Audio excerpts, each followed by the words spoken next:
Assalamualaikum warahmatullahi wabarakatuh. Yang terhormat Pak Win beserta Kak Asdos sebagai pengampu mata kuliah pengantar operasional migas. Perkenalkan, saya Singgih Mulia dari FSC 19 dengan NIM 19020087. Di sini saya ingin mempresentasikan hasil jawaban UTS saya. Nomor 1, secara umum kegiatan pengusahaan industri minyak dan gas dapat dibagi menjadi 3 kegiatan pokok, yaitu 1 kegiatan hulu migas yang terdiri atas kegiatan eksplorasi dan produksi. Eksplorasi ini meliputi studi geologi, geofisika, survei seismik, dan pengeboran. Eksplorasi adalah tahap awal dari semua kegiatan. Kemudian ada kegiatan hilir migas yang terdiri atas kegiatan pengolahan, transportasi, dan pemasaran. Kegiatan ketiga, kegiatan penunjang sebagai pelancar pelengkap dalam kegiatan pengobaran ini. 2. Sebutkan 3 ciri dalam pengusahaan industri migas. Yang pertama, industri ini memiliki resiko ekonomi yang tinggi.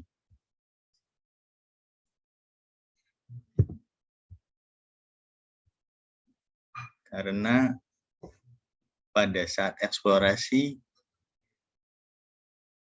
resiko kegagalan sangat tinggi untuk mencapai tahap produksi dan besarnya peluang modal dalam jumlah besar pada tahap produksi mencapai break-even point atau balik modal sangat lama, walaupun keuntungannya cukup besar. Kemudian tinggi isu bahaya kerja, risiko kerja baik pada tahap eksplorasi maupun produksi.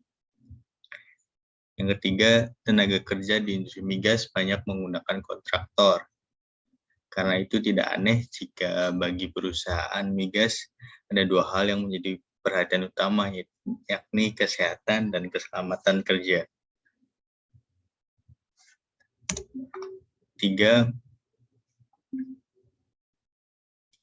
Menurut ahli geologi atau geologis, reservoir minyak dapat dikelompokkan menjadi 2, yaitu 1.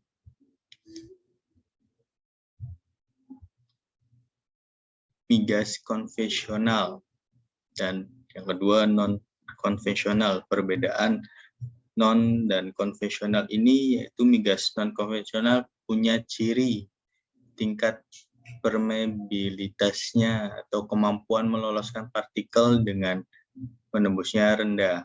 Hal ini menyebabkan kegiatan eksploitasi migas non-konvensional dilakukan dengan cara penambangan, sementara eksploitasi migas konvensional dilakukan dengan sumuran.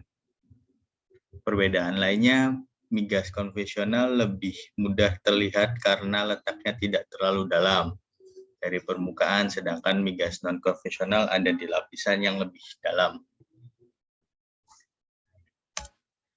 4. Tujuan dari survei geofisika dalam tahap eksplorasi migas adalah bertujuan untuk mengetahui sifat fisik batuan mulai dari permukaan hingga kedalaman beberapa kilometer di bawahnya. Ini ada contoh gambarnya ya. 5 jenis survei geofisika antara lain meliputi 1. Seismik.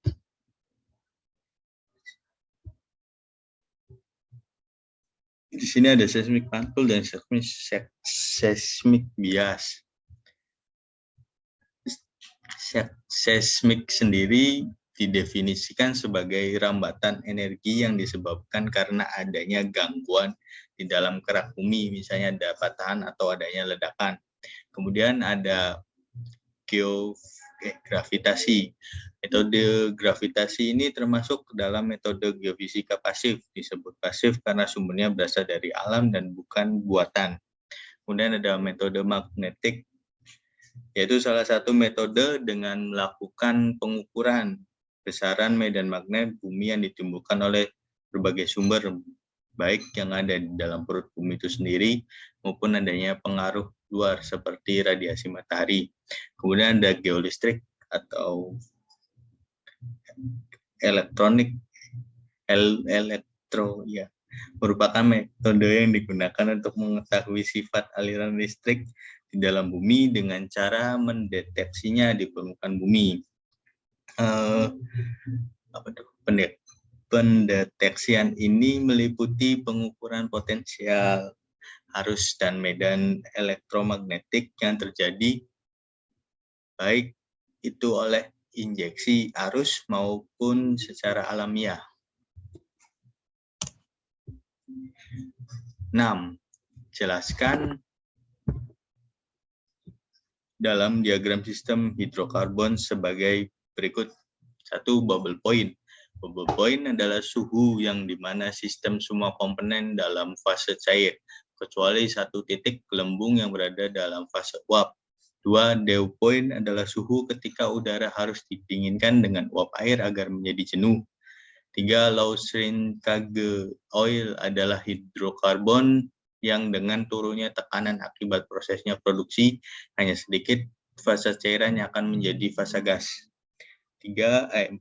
High shrinkage oil adalah sedikit penurunan tekanan menghasilkan besar penurunan presentasi fase cair.